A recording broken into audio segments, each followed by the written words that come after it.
نحمده ونصلي على رسوله الكريم اما بعد فاعوذ بالله من الشيطان الرجيم بسم الله الرحمن الرحيم رب اشرح لي صدري ويسر لي امري واحلل عقدة من لساني يفقهوا قولي۔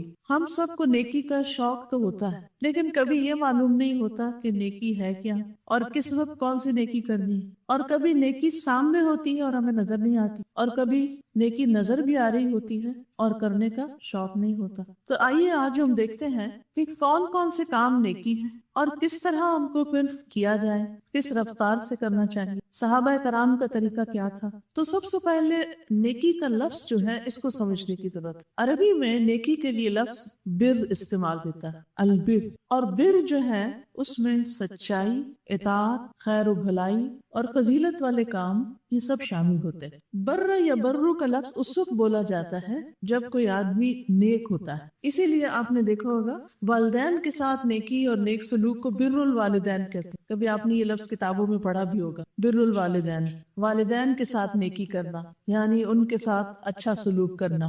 اسی طرح جب کوئی شخص اپنے معاملے میں اچھا سچا ہو، قسم کھانے میں سچا ہو، تو اس کے لیے بھی یہ لفظ استعمال ہوتا ہے۔ اسی طرح جو شخص اپنے رشتہ داریوں کو جوڑنے والا ہو، باوفا ہو، اس کے لیے بھی اس لفظ کو استعمال کیا جاتا ہے۔ اسی طرح جو شخص اپنے رب کی اطاعت کرنے والا ہو، رشتہ داروں سے اچھا سلوک کرنے والا ہو۔ تو بر جو ہے نیکی کے کاموں میں فراخی اور وسعت کے لیے بھی استعمال ہوتا ہے۔ اصل میں بر کہتے ہیں جنگل کو، اور جنگل کا لفظ آتے ہی ہمارے ذہن میں کیا آتا ہے؟ بہت بڑی سی جگہ جہاں طرح طرح کے درخت اور پودے اور مختلف چیزیں اگی ہوئی ہوں۔ اسی طرح بر کا لفظ عربی زبان میں اس نیکی کے لیے استعمال ہوتا ہے جو وسیع پیمانے پر کی جائے، خوب خوب کی جائے۔ قرآن مجید میں سورۃ البقرہ کی آیت نمبر 177 میں بر کا مفہوم بتایا گیا ہے، نیکی کا مفہوم بتایا گیا کہ نیکی کیا ہے۔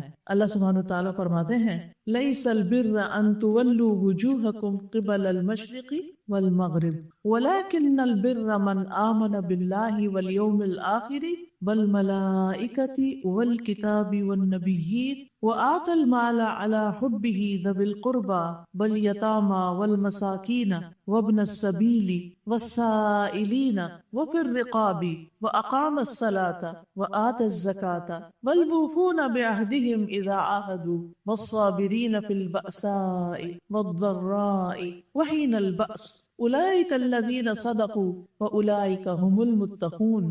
نیکی یہ نہیں کہ تم اپنے منہ مشرق اور مغرب کی طرف پھیر لو، یعنی کسی ایک خاص ڈائریکشن ہی کو فالو کرنا نیکی نہیں، صرف کسی ایک کام کا ہی ہو کے رہ جانا یا صرف ایک ہی کام کرتے رہنا یہ نیکی نہیں، لیکن اصل نیکی اس کی ہے، کس کی؟ جو اللہ اور یوم آخرت اور فرشتوں اور کتابوں اور نبیوں پر ایمان لائے۔ اس سے پتہ یہ چلتا ہے کہ اللہ سبحانہ وتعالیٰ کے ہاں نیکی اس کی قبول ہے جس کے اندر ایمان ہو۔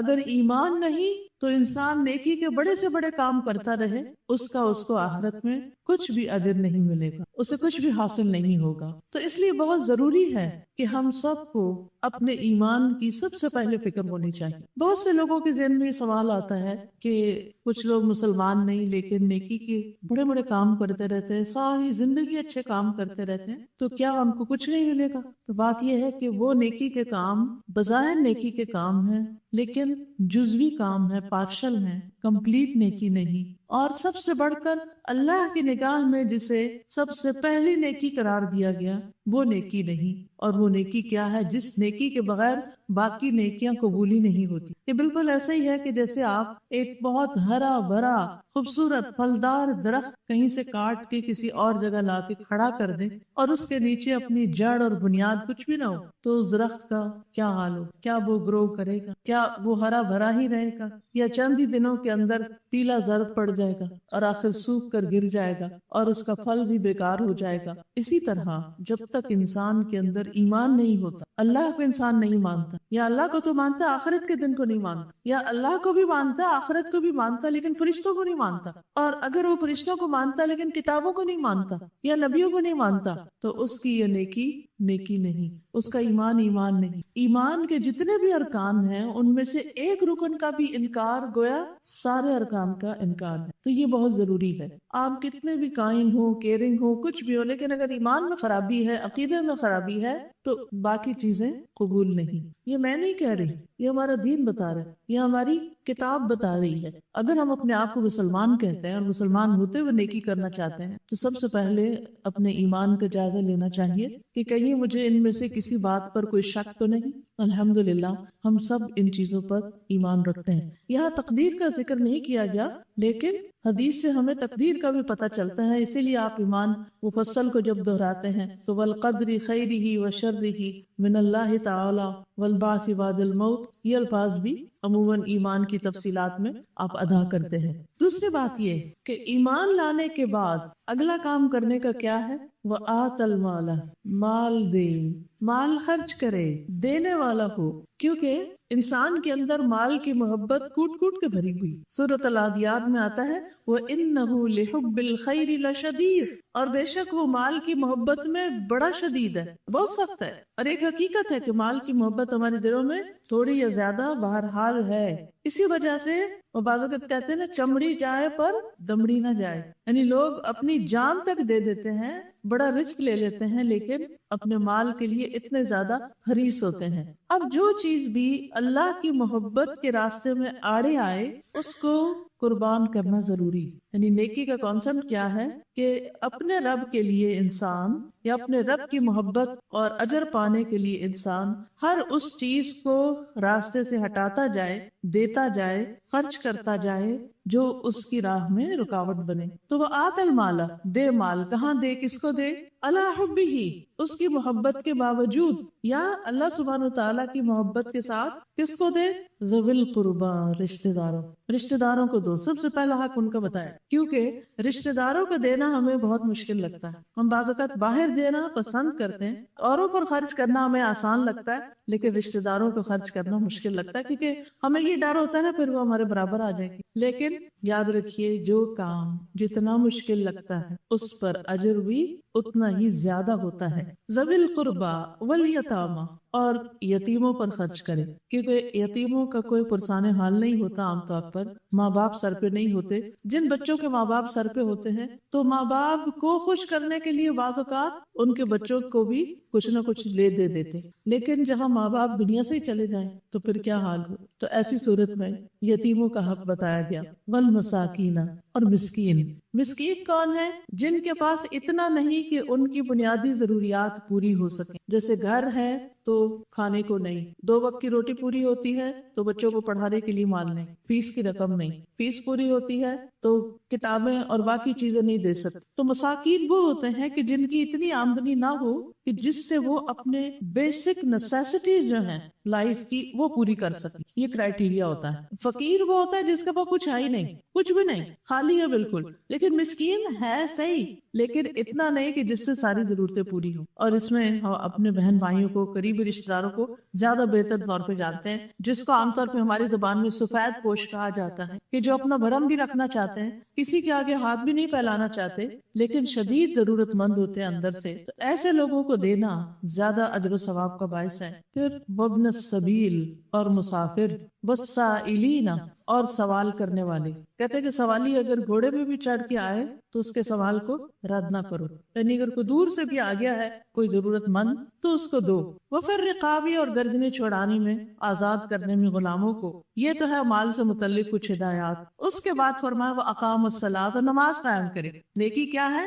بندوں کا حق بھی دینا اور اللہ کی خاطر بندوں کے ساتھ احسان کرنا، اور اس کے بعد نماز قائم کرنا. وہ آت الزکات، اور زکات دے. پہلے نفلی صدقات کا ذکر کیا گیا اور اب زکات کا ذکر کیا گیا بعد میں، کیونکہ زکات تو ہمارے اوپر فرض ہے، وہ تو ہم نے دینی ہی دینی ہے، لیکن مال میں زکات کے علاوہ بھی حق ہے. والموفون بعہدہم، اور اپنے وعدے پورے کرنے والی. اذا عاہدوا، جب وہ وعدہ کر لیں، جب کسی کے ساتھ کوئی کمٹمنٹ کر لیں پھر اس کو نبھائیں. والصابرین فی البأساء والضراء وحین البأس، اور تنگ دستی، تکلیف اور لڑائی کے وقت صبر کرنے والے. اولئک الذین صدقوا، یہی وہ لوگ ہیں جنہوں نے سچ کہا، یعنی جن کے ایمان کا دعویٰ سچا ہے. واولئک هم المتقون، اور یہی تقوی والے. اس آیت میں خاص خوبی آپ دیکھیے کہ حقوق اللہ اور حقوق العباد میں بہت بیلنس قائم کیا گیا. سب سے پہلے اللہ کا حق بتایا گیا اور ایمان کی جزیات جو ہیں ان کو بتایا گیا. پھر اس کے بعد بندوں کا حق بتایا بتایا گیا مال خرچ کرنے کے، پھر نماز اور زکوٰۃ اللہ کا حق،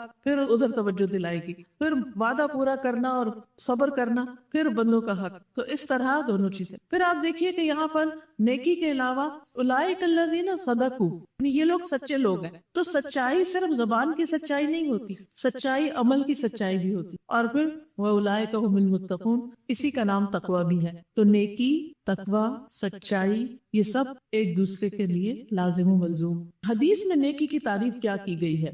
وابصہ بن معبد رضی اللہ عنہ کہتے ہیں کہ میں رسول اللہ صلی اللہ علیہ وسلم کے پاس آیا تو آپ نے فرمایا تم نیکی اور گناہ کے بارے میں پوچھنے آئے ہو؟ میں نے کہا جی ہاں. تو آپ نے فرمایا اپنے دل سے پوچھو. نیکی وہ ہے جس سے تمہارا نفس مطمئن ہو اور جس سے تمہارا دل مطمئن ہو، یعنی تمہارا دل جس پر خوش ہو جائے. اور گناہ وہ ہے جو تمہارے دل میں کھٹک جائے اور تمہارے سینے میں اس کے بارے میں تردد ہو جائے. چاہے لوگ تمہیں فتویٰ دیں اور بار بار فتویٰ دیں، لیکن اگر تمہارا دل مطمئن نہیں تو اس کا مطلب ہے کہ تم وہ کام ٹھیک نہیں کر رہے. اب آپ دیکھیے قرآن مجید سے ہمیں نیکی کی ڈیٹیلز پتا چلی کہ کیا کیا کام نیکی کے ہیں، اور حدیث سے ہمیں کیا پتا چلا کہ چند چیزیں تو گنی جا سکتی ہیں، لیکن زندگی میں ہر لمحے میں جو کچھ ہم کر رہے ہوتے ہیں وہ سب کچھ تو نہیں گنا جا سکتا. یعنی قرآن مجید سے ہمیں پوری لسٹیں تو نہیں ملیں گی. ٹھیک ہے، جگہ بجگہ مختلف اچھے کاموں کا ذکر کیا گیا ہے، لیکن نیکی کا ایک جامع کمپریہنسو کانسیپٹ ہمیں دے دیا گیا ہے، اور ہمیں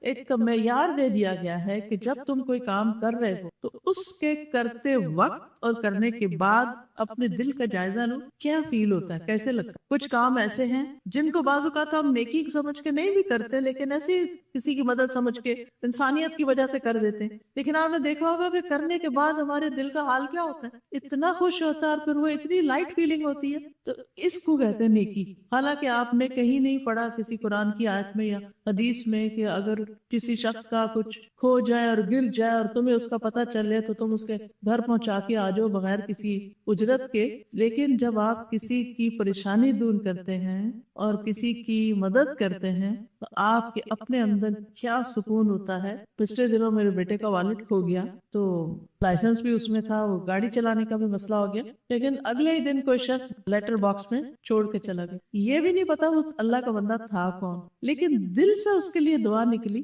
اور اس نے تو یعنی ہم سے شکریہ بھی نہیں چاہا، ہم سے کوئی ریوارڈ نہیں چاہا، اپنا نام بھی نہیں بتانا چاہا. تو بعض نیکیاں ایسی بھی ہوتی ہیں، بعض نیک لوگ ایسے بھی ہوتے ہیں اور جتنے اس میں پیسے تھے جو کچھ تھا A to Z سب کا سب اس میں صحیح سلامت اور وہ واپس مل گئی. اب آپ دیکھیں یہ ایک نیکی ہے، لیکن اس کا ذکر کہیں لکھا ہوا نہیں آپ کو ملے گا کہ اگر آپ کو کسی کی کوئی چیز مل جائے تو پھر آپ اس کے گھر اس طرح پہنچا کے آئیں کہ آپ اس کو اپنی شکل بھی نہ دکھائیں تو یہ بہت اعلیٰ درجے کی نیکی ہوگی. یعنی اس طرح کی تفصیلات نہیں ملتی. یہ ہمارے اندر اللہ نے ایک چیز رکھ دی اور ہمیں عقل اور سمجھ بھی دی، اور پھر ہمارے اندر ایک ضمیر رکھا اور پھر ہمیں ایک معیار دیا کہ جو چیز تم اپنے لیے پسند کرتے ہو وہی تم دوسروں کے لیے پسند کرو. تو یہ نیکی ہے. تم مومن ہی نہیں ہو سکتے جب تک تمہارے اندر یہ بات نہ ہے. اس کو ایمپیتھی کہتے ہیں نا، کہ دوسروں کی جگہ اپنے آپ کو رکھ کے دیکھو کہ اپنے لیے تم کیا چاہو گے، کیا پسند کرو گے. کتنا بہترین معیار ہمیں دے دیا گیا کہ جو ہم اپنے لیے چاہتے ہیں وہی ہم دوسرے کے لیے کر دیں. اگر ہماری کوئی چیز کھو جائے تو ہم کیا چاہیں گے کہ کوئی ہمیں لوٹا دے جس کو ملے.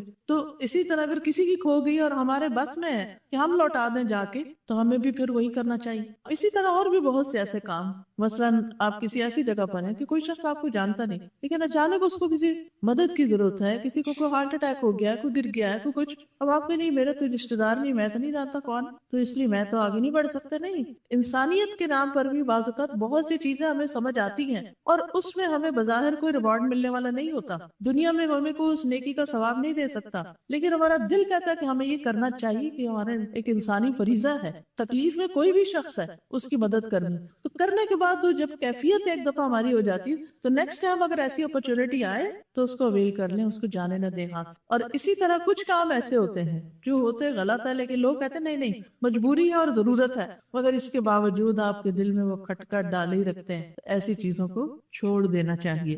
مثلا کچھ لوگوں کو پرندے پالنے کا بڑا شوق ہے، وہ اپنے گھر میں لا کے کیج میں اس کو بند کر دیتے ہیں یا کوئی جگہ بنا دیتے ہیں اس میں وہ رہتے. اب کچھ لوگوں کو شاید کوئی تکلیف نہیں ہوتی، لیکن میں جب کسی بھی پرندے کو بند دیکھتی ہوں تو مجھے ایک تکلیف شروع ہو جاتی. اب کوئی اگر کہے نہیں کوئی اسلام میں منع نہیں ہے کہیں کہ پرندے نہیں رکھ سکتے گھر میں اور کوئی حرام کام تھوڑی ہے اور کوئی غلط ہے، نہیں ٹھیک ہے منع نہیں کیا گیا، لیکن آپ کا دل بھی تو بتاتا ہے نا. آپ اس پرندے کی جگہ اپنے آپ کو رکھ کے دیکھیں. اگر آپ کو اس طرح کوئی قید کر دے، جبکہ انسان تو زیادہ سے زیادہ چل کے کہاں سے کہاں تک جا سکتا ہے، پرندے آپ دیکھیں کتنا دور دور تک اڑانے ہوتی ہیں ان کی، اور سب سے زیادہ خوبصورت بولیاں وہ کام بولتے ہیں جو وہ بہت اوپر ہائٹ پہ چلے جاتے ہیں. یعنی آپ کے گھر میں رہ کے شاید وہ اس طرح اتنے خوش نہ ہو جتنے وہ باہر. تو وہ بھی تو ایک جان ہے نا، وہ بھی تو ایک روح ہے. اب ایک عورت جس کو ایک کتے کے پیاسا ہونے پر اسے دیکھ کر اس کو رحم آ گیا کہ اس کو پیاس لگی ہے، مجھے اس کو پانی پلانا چاہیے، اور وہ دوبارہ اتری کنویں کے اندر اور اپنے موزے میں پانی بھر کے لائی اور کتے کو پلایا، تو اللہ تعالیٰ نے اس کو بخش دیا نا کہ وہ بہت ہی گناہگار عورت تھی. تو یہ کسی نے اس کو بتایا کہ نیکی کا کام ہے، کہیں سے پڑھ کے تو نہیں آئی تھی، لیکن اس کے دل نے بتایا نا. تو یہ نیکی کا ایک معیار ہے. جہاں یہ خیال آ جائے اچھا کام ہے، نیکی کا کام ہے، مجھے بھی کرنا چاہیے، تو آگے بڑھ جائیں، کیونکہ مواقع بعض اوقات بار بار نہیں آتے. تو اللہ سبحانہ تعالیٰ کا حکم ہے فَفِرُّوا إِلَى اللَّهِ، پس دوڑو اللہ کی طرف. اللہ کی طرف سے مطلب اللہ کی عبادت کے لیے دوڑو اور اللہ کے خوشی کے کاموں کی طرف دوڑو. فَاسْتَبِقُوا الْخَيْرَاتِ، سورۃ البقرہ میں آتا ہے نیکیوں میں ایک دوسرے سے آگے بڑھو. اور ہمیں ایک قاعدہ دے دیا گیا کہ نیکی میں جو اپنے سے اوپر ہے اس کو دیکھو، اور دنیا میں جو اپنے سے نیچے والا ہے اس کو دیکھو. تو اس طرح انسان مطمئن ہو جاتا ہے. اللہ سبحانہ تعالیٰ ہمیں اس چیز کی ترغیب دے رہے ہیں جب کہتے ہیں نا فَاسْتَبِقُوا الْخَيْرَاتِ. پھر اسی طرح سورۃ آل عمران میں آتا ہے وَسَارِعُوا إِلَىٰ مَغْفِرَةٍ مِّن رَّبِّكُمْ وَجَنَّةٍ عَرْضُهَا السَّمَاوَاتُ وَالْأَرْضُ أُعِدَّتْ لِلْمُتَّقِينَ، اور اپنے رب کی بخشش اور جنت کی طرف لپکو، دوڑو، جس کا عرض آسمانوں اور زمین کے برابر ہے اور جو متقی لوگوں کے لیے تیار کی گئی ہے. جنت کی طرف دوڑو کا کیا مطلب ہے؟ نیکی کے کاموں کی طرف دوڑو. اسی لیے کہا جاتا ہے کہ جس رفتار سے تم نیکی کے کاموں کی طرف دوڑو گے اسی رفتار سے جنت کی طرف پہنچو گے. پل صراط سے سب نے گزرنا نا، کوئی بجلی کی چمک کی تیزی کے ساتھ، جتنی دیر میں بجلی چمکتی ہے بس اتنی دیر میں وہ بندہ ایک کونے سے دوسرے میں جا پہنچے گا. اور کچھ اونٹوں کے دوڑنے کی، اور کچھ انسانوں کے دوڑنے، اور کچھ چلنے، اور کچھ پیدل، اور کچھ رینگ رینگ کے گھسٹ گھسٹ کے چلنے والے کی رفتار کے ساتھ اپنی منزل پار کرے گا، اور کچھ تو ویسے ہی گر جائیں گے. پل صراط کا تو سب کو پتہ ہی ہے. اگر دنیا میں نیکی کے کاموں کی طرف دوڑ لگی رہے گی، اور بعض اوقات ہم پاؤں سے نہیں بھی دوڑ سکتے تو ہمارا دل دوڑ رہا ہوتا ہے کہ نیکی کا موقع سامنے، میں بس جلدی سے کر لوں اس کو، کہیں ایسا نہ ہو کہ پیچھے رہ جاؤں، کہیں ایسا نہ ہو کہ میرے ہاتھ سے چھوٹ جائے. پھر اسی طرح ایک اور جگہ پر آتا ہے سورۃ الحدید میں سابقوا الی مغفرۃ من ربکم وجنۃ عرضها كعرض السماء والارض اعدت للذین آمنوا باللہ ورسلہ ذلک فضل اللہ یؤتیہ من یشاء واللہ ذو الفضل العظیم. اپنے رب کی بخشش اور اس جنت کی طرف ایک دوسرے سے آگے بڑھو جس کی چوڑائی آسمان اور زمین کی چوڑائی کی طرح. اتنی بڑی جنت، اتنا بڑا گھر ہوگا وہ ان لوگوں کے لیے تیار کی گئی ہے جو اللہ اور اس کے رسولوں پر ایمان لائے. یہ اللہ کا فضل ہے، وہ اس کو دیتا ہے جسے وہ چاہتا ہے، اور اللہ بہت بڑے فضل والا ہے. تو یاد رکھیے ہمیں زبانی دعوے کرنے یا بیٹھ کے صرف ڈسکشنز کرتے رہنے کی بجائے عمل کرنے میں جلدی کرنی چاہیے، نیکی کرنے میں جلدی کرنی چاہیے، کیونکہ یہ صرف آرزوؤں اور تمناؤں سے نہیں ہوتا بلکہ کچھ کرنے سے ہوتا ہے. یعنی نیک اعمال کرنے کے ساتھ یہ دوڑ مکمل ہوتی ہے جنہیں زمین و آسمان کا رب پسند کرتا ہے، اور ان کاموں سے رب راضی ہوتا ہے. ان کاموں کو بجا لانا ہی دراصل اس راہ میں دوڑنا ہے. اور ان کاموں میں کیا ہے کہ اللہ کی رضا کے لیے، اللہ کی عبادت کے لیے دوڑنا. آپ دیکھیں رمضان میں شیطان قید ہوتا نا، تو کس طرح ہم لوگ دن میں دورے قرآن اور رات کو تراویحوں کی طرف لٹرلی دوڑ رہے ہوتے ہیں، گاڑیاں دوڑا رہے ہوتے ہیں کہ کہیں رہ نہ جائیں، پیچھے نہ رہ جائیں. اسی طرح انسان کو ایک مہینے کی ٹریننگ لینے کے بعد سال کے باقی دنوں میں بھی بچوں کو مسجدوں کی طرف دوڑ دوڑ کے جانا چاہیے. لیکن آپ دیکھیے عام روزمرہ زندگی میں کیا ہوتا ہے، کچھ بچے اسکول جانے میں بھی سستی کرتے ہیں لیکن اسکول پر بھی شوق سے چلے جاتے ہیں. لیکن جب قرآن پڑھنے کا وقت آتا ہے کتنے بچے دوڑ کے جاتے ہیں. بچپن سے یہ کہاوت آ جاتی کہ شوق سے نہیں دے. ہر ایک ماں یہ شکوہ کر رہی ہوتی ہے، پریشانی کے اظہار کر رہی تھی کہ کیا کریں، بچے شوق سے نہیں جاتے، کیسے شوق پیدا کریں. ٹھیک ہے کئی اسباب بھی ہیں شوق نہ ہونے کے، لیکن قدرتی سی بات ہے ہم سب بڑے بھی ان کے سامنے کیا نمونہ پیش کرتے ہیں. کیا جب اذان کا وقت ہو جاتا ہے تو باپ نماز کے لیے مسجد کی طرف دوڑتا ہے؟ کیا گھر میں کوئی ہلچل ہوتی ہے کہ نماز کا وقت ہو گیا میں جلدی چلوں؟ یا ایک دوسرے کو آوازیں ہی دے رہے ہوتے ہیں اٹھو اٹھو، اچھا اچھا. یہ دوڑنا نہیں ہوتا. نیکی کا وقت ہو گیا تو اس کے لیے چل پڑے. اسی طرح مخلوق پر احسان تکلیف دور کرنا لوگوں سے درگزر کرنا، لوگوں کو معاف کر دینا، ان کی تکلیف دینے والی باتوں کو برداشت کر لینا۔ بعض اوقات برداشت نہیں ہوتی ہمارے اندر، ہم ان کو نگیٹ کر دیتے ہیں۔ پھر اسی طرح اللہ کے ذکر کی طرف جلدی کرنا، اگر کوئی غلط کام ہو گیا، نافرمانی ہو گئی ہے، اللہ کی ناشکری ہو گئی ہے، فوراً توبہ کرنا، یا اللہ تو مجھے معاف کر دے، مجھ سے غلطی ہو گئی، اور معافی مانگنے میں دیر نہ کرنا، کیونکہ بعض اوقات ہوتا ہے انسان پر اس کی خواہش غالب آ جاتی، بعض اوقات لا علمی ہوتی ہے، جہالت ہوتی ہے اور انسان کر نہیں پاتا۔ تو ایسی صورت میں انسان جب اللہ کی طرف دوڑتا ہے تو پھر اس کے لیے مشکل نہیں ہوتی۔ پھر اسی طرح انسان کو ان چیزوں پر ضد کرنے سے بچنا چاہیے جو انسان کو پتہ ہے کہ اسے پھسلانے والی ہیں، مثلاً والذین اذا فعلوا فاحشۃ او ظلموا انفسهم ذکروا اللہ فاستغفروا لذنوبهم ومن یغفر الذنوب الا اللہ ولم یصروا علی ما فعلوا وهم یعلمون۔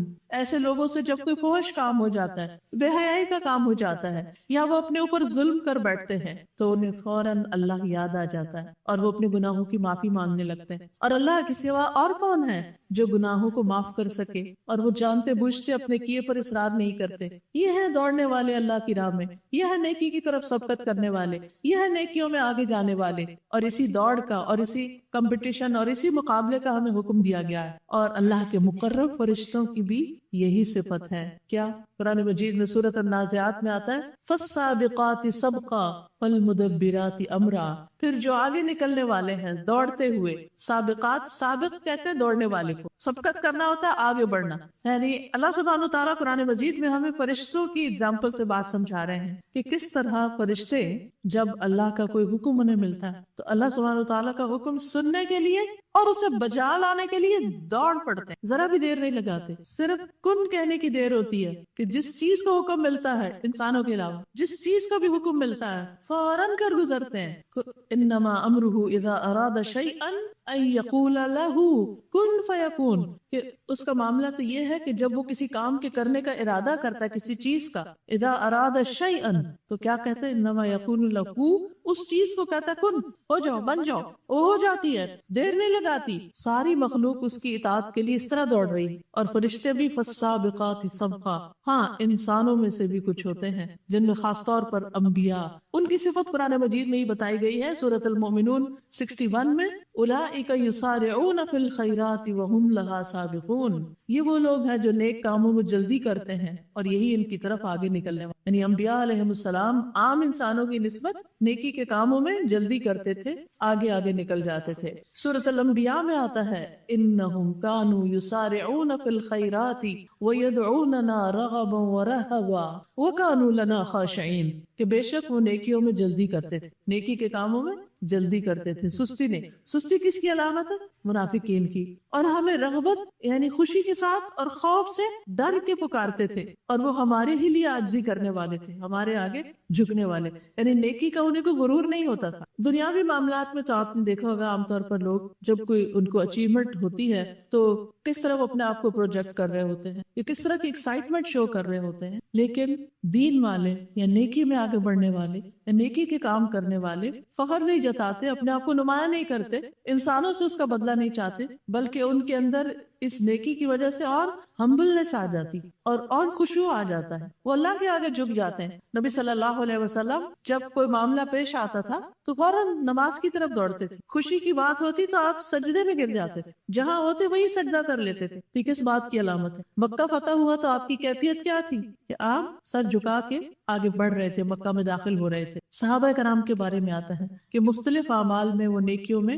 ایک دوسرے سے دوڑ لگاتے تھے، آگے سے آگے جاتے تھے۔ اس میں ہم دیکھتے کہ ایک دفعہ حضرت عمر رضی اللہ عنہ کہتے ہیں کہ رسول اللہ صلی اللہ علیہ وسلم، میں اور ابو بکر عبداللہ بن مسعود کے پاس سے گزرے اور وہ قرآن پڑھ رہے تھے، تو نبی صلی اللہ علیہ وسلم کھڑے ہو کر سننے لگے اور ہم بھی سننے لگے۔ پھر عبداللہ بن مسعود نے رکوع اور سجدہ کیا تو آپ نے فرمایا مانگو تمہیں دیا جائے گا، مانگو تمہیں دیا جائے گا، یعنی رکوع اور سجدے میں بھی دعا کرو۔ پھر واپس جاتے ہوئے رسول اللہ صلی اللہ علیہ وسلم فرمائے نہیں، وہاں سے پھر چل پڑے۔ آپ نے دیکھا عبداللہ بن مسعود قرات کرے، کیونکہ ان کی قرات اتنی خوبصورت تھی کہ آپ نے فرمایا کہ جو چاہتا ہے کہ اس طرح قرات کرے جیسے میں کرتا ہوں تو وہ عبداللہ بن مسعود کی کی قرات کی طرح پڑھے. تو آپ صلی اللہ علیہ وسلم نے جاتے ہوئے یہ بات فرمائی کہ جو شخص قرآن کو اس طرح تر و تازہ پڑھنا چاہتا ہے جیسے وہ نازل ہوا یعنی آپ صلی اللہ علیہ وسلم پر، اسے چاہیے کہ وہ ابن ام عبد کی قرات پر اسے پڑھے یعنی عبداللہ بن مسعود کی طرح پڑھے. اب یہ بات عبداللہ بن مسعود کے حق میں بہت بڑا کریڈٹ. تو حضرت عمر کہتے ہیں کہ میں عبداللہ بن مسعود کو خوشخبری سنانے کے لیے رات کے وقت گیا جو رسول اللہ صلی اللہ علیہ وسلم نے ان کے بارے میں فرمائی تھی.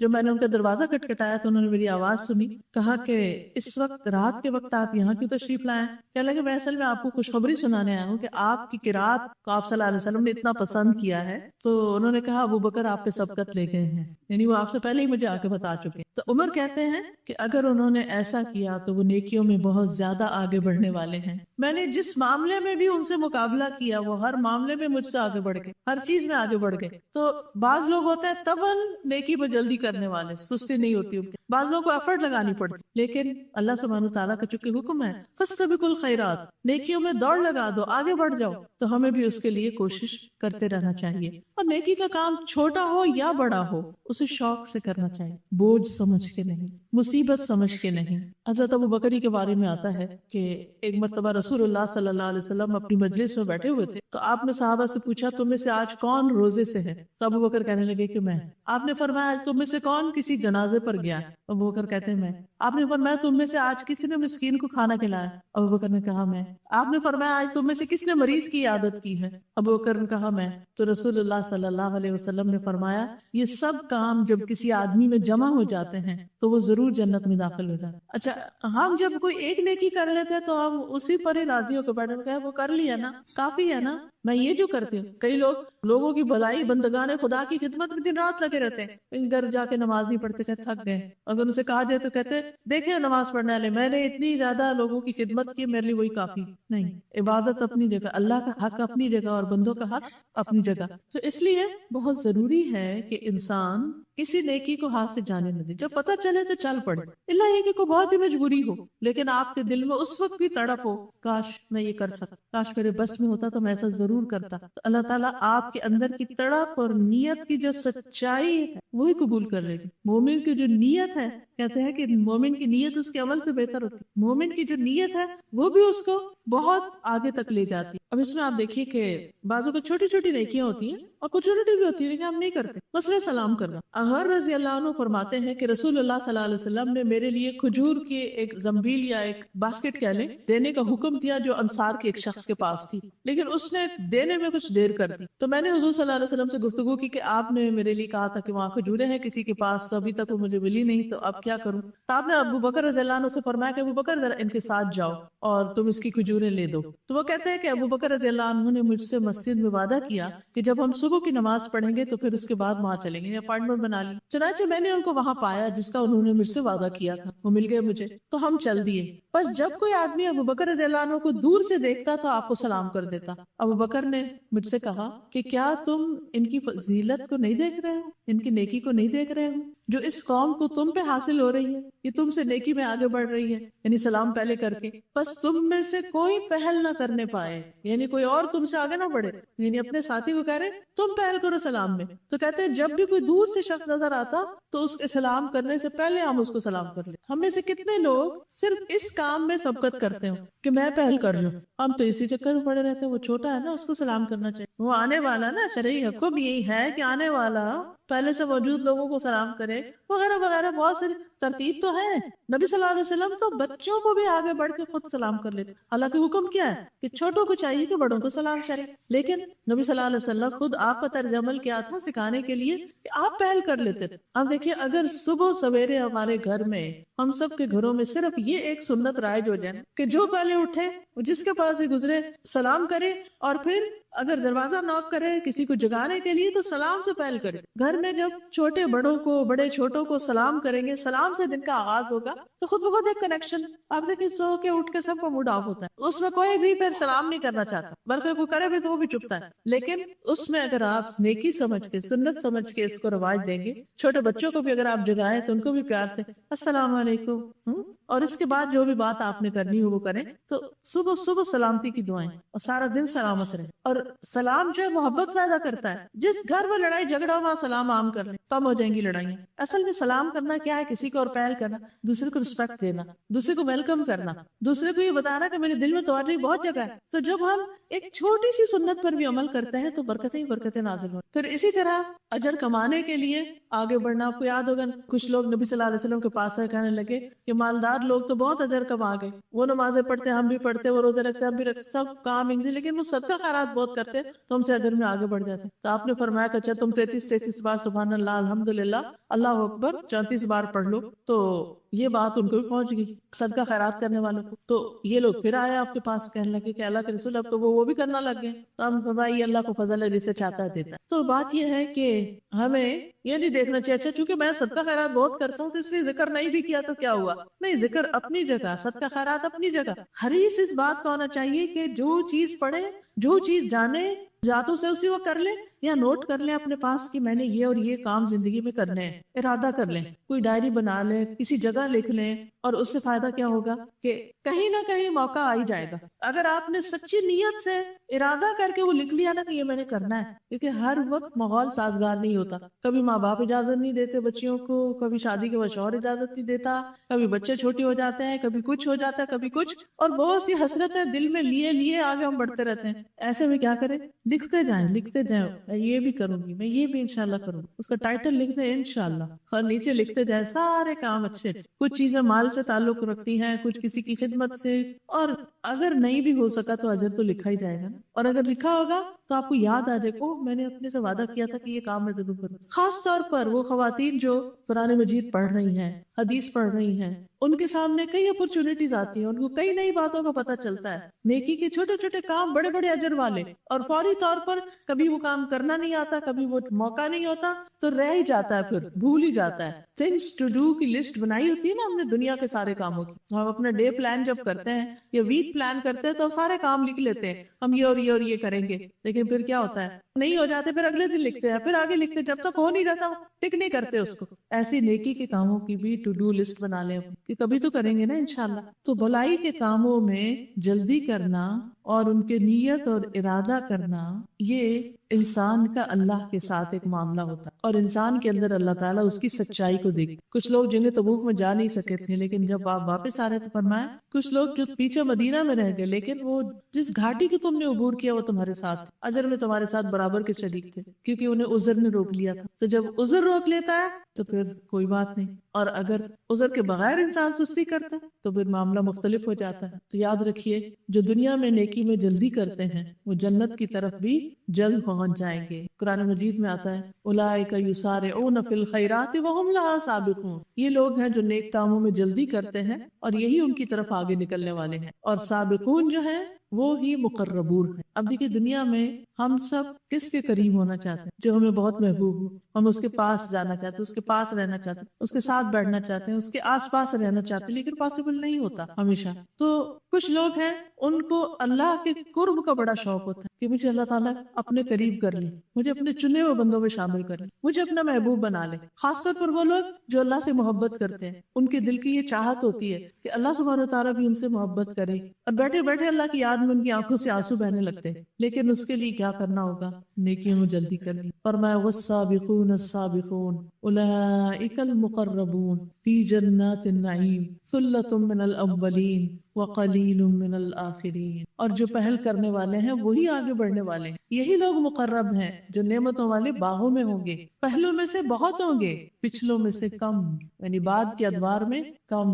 سونے اور جواہرات سے بنے ہوئے تختوں پر آرام کر رہے ہوں گے, ان پر تکیہ لگائے ہوئے آمنے سامنے بیٹھنے والے ہوں گے, یعنی ریکلائن کر رہے ہوں گے, ریسٹ کر رہے ہوں گے. ان پر چکر لگا رہے ہوں گے وہ لڑکے جو ہمیشہ لڑکے ہی رکھے جائیں گے, یعنی ان کے جو سرونٹ وہ سرو کرنے والے ہوں گے وہ ہمیشہ ینگ رہیں گے. اور ساغر اور سراہیاں لبالب بھرے ہوئے پیالے لے کر جو بہتی شراب کے ہوں گے وہ ان کے آگے پھر آئیں گے, جس سے وہ سر درد میں مبتلا نہ ہوں گے نہ بہکیں گے. اور ایسے پھل لے کر جنہیں وہ پسند کرتے ہیں, اور پرندوں کا گوشت لے کر جس کی وہ خواہش رکھتے ہیں. یعنی یہ ساری چیزیں جو ہیں یہ ان کے اعمال میں سبقت کا بدلہ ہے ان کے لیے. جنت میں بلند درجات پر ہوں گے. قرآن مجید میں آتا ہے ان المتقین فی جنات ونہر, فی مقعد صدق عند ملیک مقتدر، بے شک تقوی والے لوگ باغوں اور نہروں میں ہوں گے سچائی کی مجلس میں، فی مقعد صدق عظیم بادشاہ کے پاس جو بے حد قدرت والا ہے، یعنی واقعی قیامت کے دن ان کو اللہ تعالیٰ کا قرب نصیب ہوگا، خاص مجلس سجائی جائے گی، بہترین کرسیاں لگائی جائیں گی، مست کے ٹیلوں پر لوگ بیٹھے ہوں گے اور اللہ سبحانہ و تعالیٰ ان کو اپنا دیدار کروائیں گے۔ یہ پوری کائنات میں سے چنی ہوئی مخلوق کن لوگوں پر مشتمل ہوگی؟ یہ وہی جو دنیا میں متقی ہیں اور جو اللہ کی مقرب ہیں، جو اللہ کی محبت میں انتھک محنت کرتے ہیں، کوشش کرتے ہیں، آگے سے آگے جاتے ہیں۔ یاد رکھیے یہ دنیا میں ہمارے پاس وقت بہت تھوڑا ہے، اس کو ہم نے استعمال کرنا ہے۔ تو پہلی بات جو ہم نے سمجھی وہ کیا ہے کہ نیکیوں میں دیر نہیں لگانی۔ اچھا قرآن پڑھوں گی، اچھا ابھی نہیں، ابھی یہ کام، ابھی وہ کام، پڑھو نہیں، سمجھو گی، پڑھا ہوا تو سبھی نہیں ہوگا لیکن سمجھا نہیں سب، اور ایک دفعہ سمجھنے سے بھی سمجھ نہیں آتا، لیکن چھوٹی چھوٹی چیزیں ہمیں روکے رکھتی، کیونکہ ہم پلان نہیں کرتے کہ کب اور کس وقت، کوئی ڈیڈ لائن نہیں ہے ہماری کہ اب ہم شروع کر لیں گے، اور پھر چھوٹی چھوٹی چیزوں کو بہانہ بنا کر پیچھے رہ جاتے ہیں۔ تو پلان کریں کہ کب ارلیسٹ میں، کیونکہ موت کا تو پتہ نہیں نا کب آ جائے، تو کب ارلیسٹ میں امپورٹنٹ کام شروع کر رہی ہوں جو نیکی کے، کچھ کام ہوتے ہیں نیکی کے وہ بہت امپورٹنٹ اور ارجنٹ ہوتے ہیں جن کو جلد شروع کرنا چاہیے۔ نمبر 2، نیکی کے جو مواقع ہیں ان کو انسان غنیمت سمجھے، زندگی کو ختم ہونے سے پہلے، عمر کو پورا ہونے سے پہلے، نعمتوں کے زائل ہونے سے پہلے، صحت اور جوانی کے جانے سے پہلے، آسانی کے جانے سے پہلے اور تنگی آنے سے پہلے، چاہے رزق میں ہو، چاہے اوقات میں ہو، چاہے کسی بھی چیز میں، تو نیک اعمال میں جلدی کرنی چاہیے، کیونکہ انسان کو نہیں پتا کب بڑھاپا آ جائے، کب بیماری آ جائے، کب دجال آ جائے، کب قیامت آ جائے، کب انسان کا دل ہی بدل جائے۔ تو اس لیے انسان کا جب دل نرم ہو، جب انسان کو شوق آ جائے تو پھر کچھ نہ کچھ شروع کر دے، اپنے آپ کو پکڑ لے اور نیکی کو تھام لے، اور پھر نیکی میں سب سے پہلے تو اس رب کا حق ہے ہم پر جس نے ہمیں پیدا کیا، اس کی عبادت میں کچھ نہ کچھ اضافہ کرتے چلے جائیں، فرائض کے علاوہ نوافل کی ادائیگی کو بھی لازم کریں، کیونکہ حدیث میں آتا ہے کہ بندہ فرض ادا کرنے کے بعد نفل ادا کر کے مجھ سے اتنا قریب ہو جاتا ہے کہ میں اس سے محبت کرنے لگتا۔ تو ہم یہ نہ ہر وقت پوچھا کریں یہ فرض ہے، یہ لازم ہے،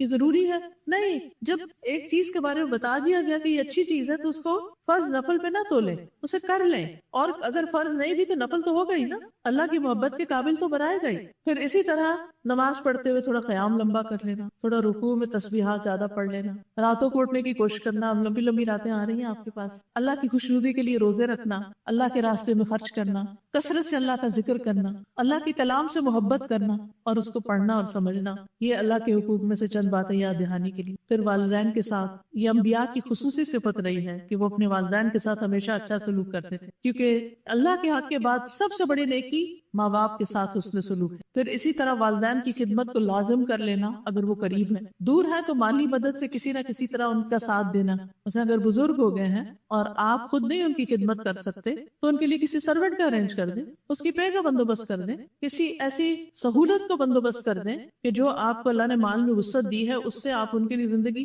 آسان کر دیں۔ تو ہر عمل سے پہلے والدین کی خدمت کو مقدم رکھیں، یعنی نماز روزے کے بعد۔ پھر اسی طرح ان پر مال خرچ کرنے کے علاوہ اگر والدین مسلمان نہ بھی ہوں پھر بھی ان سے اچھا سلوک کریں، اگر نیک نہیں پھر بھی اچھا سلوک کریں، مشرک والدین کے ساتھ بھی صلہ رحمی کا حکم ہے۔ پھر اسی طرح ماں سے نیکی انسان کے درجات بلند کرتی ہے۔ آپ کو معلوم ہے کہ اویس قرنی جو ہیں، جو یمن کے رہنے والے تھے، ان کی ماں جو تھی وہ بوڑھی تھی، ان کی خدمت کی وجہ سے وہ نبی صلی اللہ علیہ وسلم کے پاس آ نہ سکے، لیکن جب بھی کوئی یمن کی طرف سے دستہ آتا تو حضرت عمر پوچھتے کہ یہاں اس میں کوئی اویس بن عامر بھی ہیں، یہاں تک کہ اویس جو تھے وہ آپ کے پاس آ گئے ایک دن۔ آپ نے ان سے پوچھا کیا مراد قبیلے سے، فلاں شاخ سے، اور کیا آپ کو پہلے برس کی بیماری تھی پھر ٹھیک ہو گئی، اور کیا صرف ایک درہم کے برابر جگہ رہ گئی؟ ساری نشانیاں جو نبی صلی اللہ علیہ وسلم نے ان کو بتائی تھی وہ اس کے مطابق ان کو پرکھ رہے تھے۔ تو انہوں نے کہا ہاں۔ کہا آپ کی والدہ ہیں؟ کہا ہاں۔ کہا میں نے نبی صلی اللہ علیہ وسلم سے سنا تھا کہ تمہارے پاس اہل یمن کے دستوں کے ہمراہ اویس بن عامر آئے گا، وہ قبیلہ مراد سے پھر شاخ قرن سے ہوگا، اسے برس کی بیماری تھی جو صرف ایک درہم کے برابر رہ گئی، ساری ٹھیک ہو گئی، اس کی والدہ ہے، وہ اس کے ساتھ نیکی کرنے والا ہے، اگر وہ اللہ پر کسی کام کی قسم کھا لے اللہ اسے پوری کر دے گا۔ سبحان اللہ، یعنی ماں کے ساتھ نیکی کرنے کی وجہ سے وہ اللہ کا اتنا مقرب ہے کہ اللہ تعالیٰ اس کی بات پوری کر دے گا. یعنی جیسے دعا قبول ہو جاتی ہے نا کچھ لوگ کی، اگر تم یہ کر سکو گے کہ وہ تمہارے لیے بخشش کی دعا کرے تو اس سے درخواست کر لے کہ وہ تمہاری بخشش کی دعا کر دے. حضرت عمر نے کہا بس آپ میرے لیے بخشش کی دعا کریں، تو انہوں نے دعا کر دی. حضرت عمر نے پوچھا آپ کہاں جانا چاہتے ہیں؟ کہا کوفہ. میں نے کہا کیا میں آپ کے لیے وہاں کے عامل کو خط نہ لکھ دوں؟ کہا مجھے یہ زیادہ پسند ہے کہ خاک نشین لوگوں میں رہوں، مجھے کوئی نہ پہچانے. تو بہرحال نیکی کرے انسان اور خفیہ طریقے سے کرے، لوگوں میں شہرت پانے کے لیے نہیں. پھر اسی طرح رشتہ داروں کے ساتھ صلہ رحمی، رشتہ داروں کے ساتھ اچھا سلوک، اور خصوصاً ان سے جو ہم سے کاٹے، جو ہمیں نہیں پوچھتے. جب عید بقرعید وغیرہ ہو تو اس میں آپ ان کو تحفے تحائف دیں اور آپ ان کا خیال رکھیں. وہ نہیں رکھتے نہ صحیح، وہ ان کا عمل، وہ ان کا اخلاق. ہمیں اپنے اخلاق کی فکر ہونی چاہیے. ہم ہمیشہ دوسروں کی فکر کرتے رہتے وہ ایسا کرتا ہے وہ ایسا کرتا ہے. بھئی ہم کیا کرتے ہیں؟ ہم اس وقت کو اس میں ضائع کرنے کی بجائے اپنے طور پر وہ کرنا شروع کر دیں. پھر سلام دعا سے رشتہ داریوں کو تازہ رکھنا. یعنی بعض اوقات ہم مال سے مدد نہیں کر سکتے، وزٹ نہیں کر سکتے، پاس نہیں جا سکتے. نبی صلی اللہ علیہ وسلم نے فرمایا بلو ارحامکم ولو بالسلام، اپنی رشتہ داریوں کو تازہ رکھو خاص سلام کے ذریعے. اور اب واٹس ایپ نے کا کام بہت آسان کر دیا. سب رشتہ داروں کے نمبر لے لیں، گروپ بنا لیں، اور کبھی کبھی کوئی سلام دعا ضرور کر لیں ان سے. پھر ان کے اوپر خرچ کرنا، یعنی باہر دینے سے پہلے رشتہ داروں کی ضرورت پوری کرنا. رشتہ داروں کے بعد تمام لوگوں کے ساتھ نیکی. ہر اچھا اخلاق والا کام جو ہے وہ نیکی شمار ہوتا ہے. حسن اخلاق نیکی ہے. جابر کہتے ہیں کہ ہر نیکی جو تم کسی امیر یا فقیر کے ساتھ کرو وہ صدقہ ہے. بعض اوقات کہتے ہیں تو امیر ہے، نہیں امیر ہے تو اس کے ساتھ کسی اور طرح کی نیکی کر لو. نبی صلی اللہ علیہ وسلم نے فرمایا کہ نیکی کے کام کو حقیر نہ سمجھو، خواہ کسی کو ایک رسی ہی دو. بعض اوقات ایسا ہے کسی کو باندھنے کے لیے کوئی چیز چاہیے ہوتی ہے، اس کے لیے اس وقت وہی بڑی امپورٹنٹ ہوتی تو اس سے مدد کر دو، یا کسی کو جوتی کا تسمہ ہی دے دو.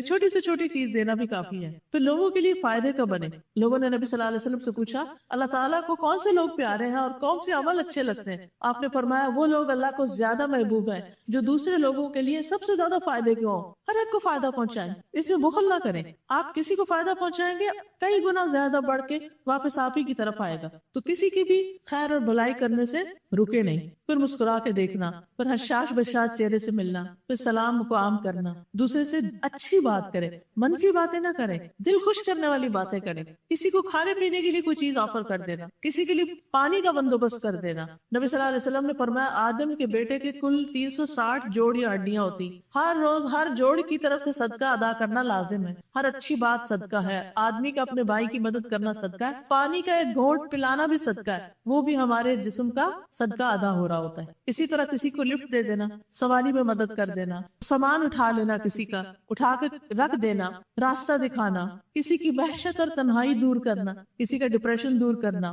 نبی صلی اللہ علیہ وسلم نے فرمایا نیکی کے کسی کام کو معمولی نہ سمجھنا، خواہ تم کسی اداس آدمی کو جو تنہائی اور خوف محسوس کر رہا ہو اسے انس اور اپنائیت مہیا کرو. کسی کا قرض چکا دے، قرض کا بندوبست کسی کا کرنا جو ہے یہ بھی صدقہ ہے. اللہ کی خاطر لوگوں پر خرچ کرنا، اپنے شر سے دوسروں کو بچانا. اگر ہم کسی کو کچھ نہیں دے سکتے تو کم از کم تکلیف نہ دے، اور نیکیاں کرنے کے لیے دعائیں مانگتے رہنا. اور ان دعاؤں میں بہت خوبصورت دعا ہے رب اوزعنی ان اشکر نعمتک التی انعمت علی وعلی والدی وان اعمل صالحا ترضاه واصلح لی فی ذریتی انی تبت الیک. اور دوسری دعا میں آتا ہے وادخلنی برحمتک فی عبادک الصالحین. اے اللہ مجھے توفیق دے کہ میں تیری نعمت کا شکر ادا کروں جو تو نے مجھ پہ اور میرے ماں باپ پہ کی، اور یہ کہ میں نیک عمل کروں جسے تو پسند کر دے.